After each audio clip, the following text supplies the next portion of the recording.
平安京の真夜中、帝の代理で若い女たちが次々と原因不明のまま死んでいきました。病ではありません。彼女たちはまるで何かに内側から食い荒らされたようにみるみる痩せ細っていったのです。死ぬ前の夜、皆こう訴えました。誰かが夜な夜な私の胸の上に乗ってくる。息ができない。いじゃもそうも手を挙げるしかなかった時、最後に呼ばれたのが陰陽師安倍の生命でした。生命は宮中に足を踏み入れるなり低く言いました。これは病ではない。この宮には人ならざる者が住み着いている。そしてその夜、生命は一人最も重い呪いの渦巻く寝所でもののけと正面から対峙することになります。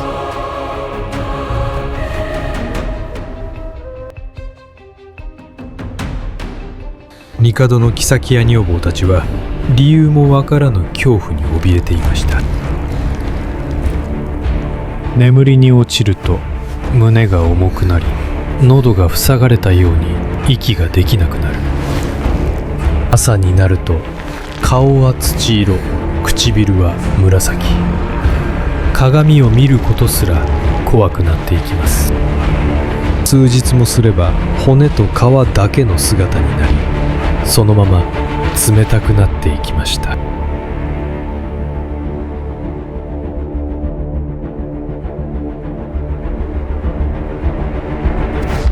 生命は代理に入ると、まず空気の異様さに気づきます。廊下の隅、柱の影、誰もいないのに何かがじっとこちらを見ている感覚がありました。ここは長年の嫉妬と恨みがよどんでいる。生命は周囲を見渡しながらそうつぶやきます。彼は病の女たちの部屋を一つずつ見て回りました。窓、梁、天井、床下に目を走らせます。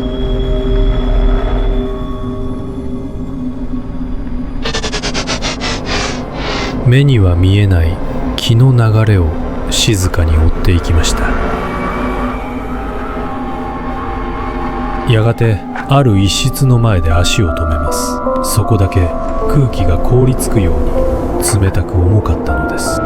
今にも息絶えそうな若い女房が横たわっていました。生命は部屋の中を一別し、静かにうなずきます。今夜この部屋で奴を待つ。生命は帝に申し出ます。この部屋に誰も近づけぬようお命じください。たとえ悲鳴が聞こえても入ってはなりません。夜になると女房の寝所の周りに静かに札を貼っていきます。四方の柱、梁の四隅、床の角です。札が貼られるたびに何かが嫌がるように部屋の空気がざわりと揺れました。これで人も鬼も勝手には出入りできん。生命がそう言うと、見えない幕が部屋を包み込んだような圧が走ります。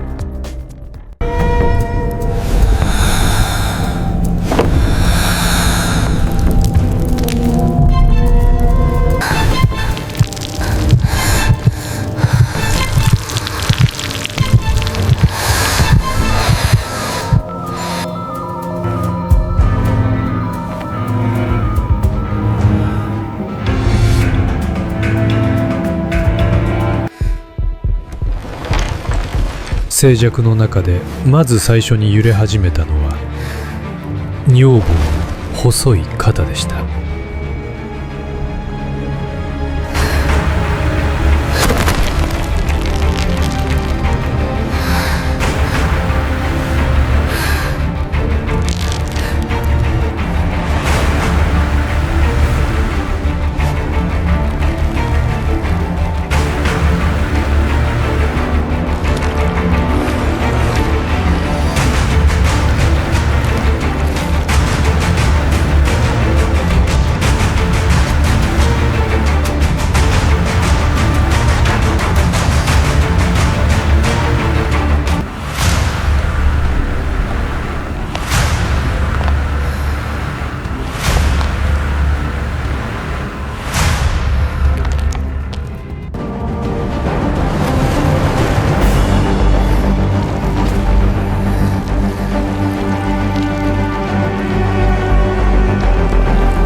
生命の目にはその何かの正体が見えていました。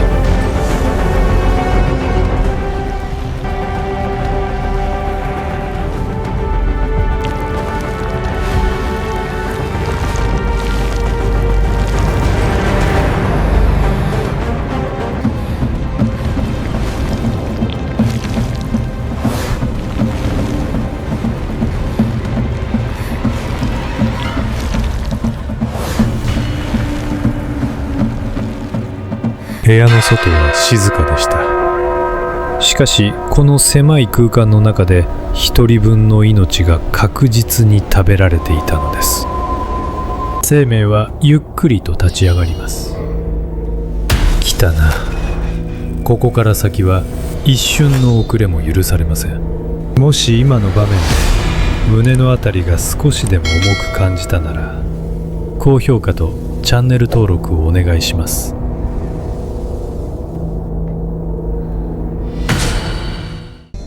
女ぼっきやべいろしゃのまかぼだらおまにハンドマジンバラハラバリタ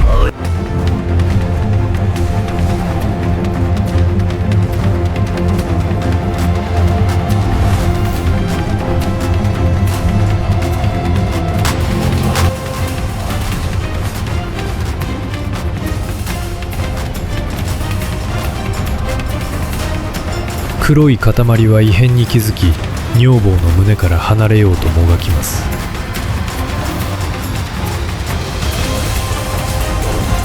しかしすでに四方から見えない壁が迫っていました。ここからは一歩も出さない。生命の声がいつもより鋭く響きます。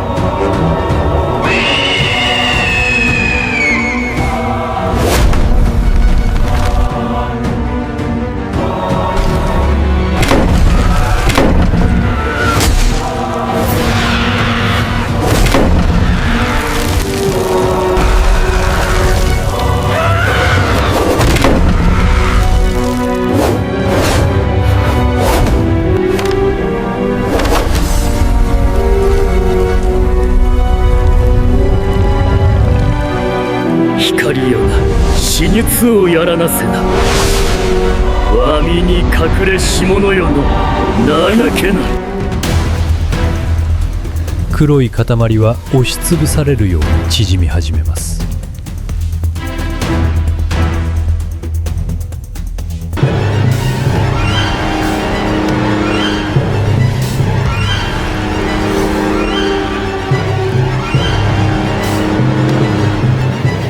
そこに現れたのは乱れた黒髪と真っ青な顔をした女の姿でした。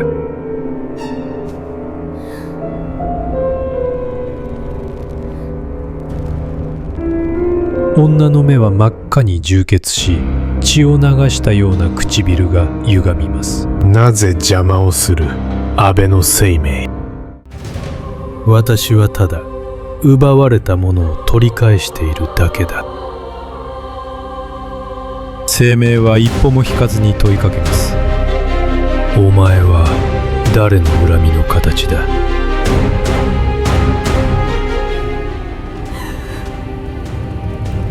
女の顔がさらに歪みました。私はここで捨てられた女だ。名も残されず、顔も思い出されず、この宮で朽ちた女たちの声だ。あいつらは若く美しく笑っていた。だから同じように息ができなくなる苦しみを味わわせているだけ。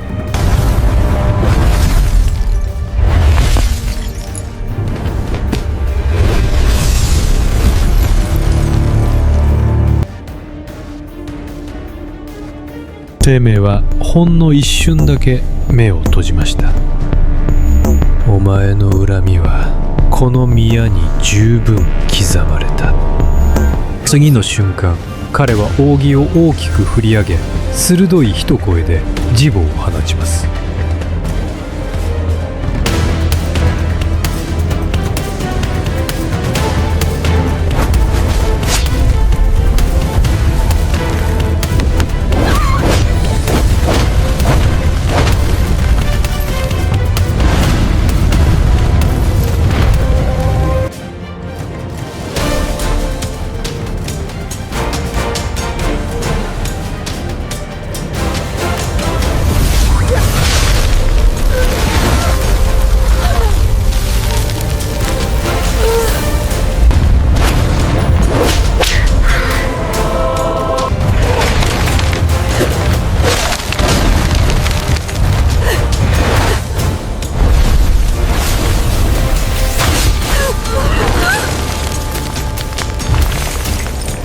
生命は懐から小さな丸い鏡を取り出します。その面はまだ澄んだまま、何も映していません。ここに二度と出てこられぬよう封じる。そう言って鏡の面を女に向けました。鏡の表面がじわじわと黒く染まり始めます。女の体から黒い煙がちぎれ、渦を巻きながら鏡の中に吸い込まれていきました。ここはまた同じ恨みで満ちるぞ。女の最後の言葉だけが部屋の中に響きます。直後、ピシッという音とともに鏡に一本のひびが走りました。光は消え、部屋は再び静寂に包まれます。女房の胸の上下は落ち着き、さっきまでの苦しそうな息はどこか遠くへ消えていました。数日後、病に伏していた女房たちは少しずつ顔色を取り戻しました。宮中では安倍晴明がもののけを封じたと噂になり、人々は胸をなで下ろします。しかし晴明は帝にこう告げたと言います。もののけは外から勝手に迷い込んだだけではありません。この宮にたまった恨みが生み出したのです。嫉妬も恨みも悲しみも積もれば形を持ちます。それが今夜あなたの胸の上に乗る何かになるのかもしれません。安倍晴明が相手にしたのは牙を向いた鬼だけではありません。人の心から生まれた名前を持たない闇そのものでした。この物語が少しでも気になった方は高評価とチャンネル登録をお願いします。あなたの知っている安倍晴明の怪談や宮中にまつわる不思議な話があれば、ぜひコメントで教えてください。それでは、今夜眠っている時、急に胸が重くなって息が苦しくなったら、それが本当にただの疲れなのかどうか、一度だけ静かに考えてみてください。もしかするとあなたの知らない誰かの恨みがすでにそこに座っているのかもしれません。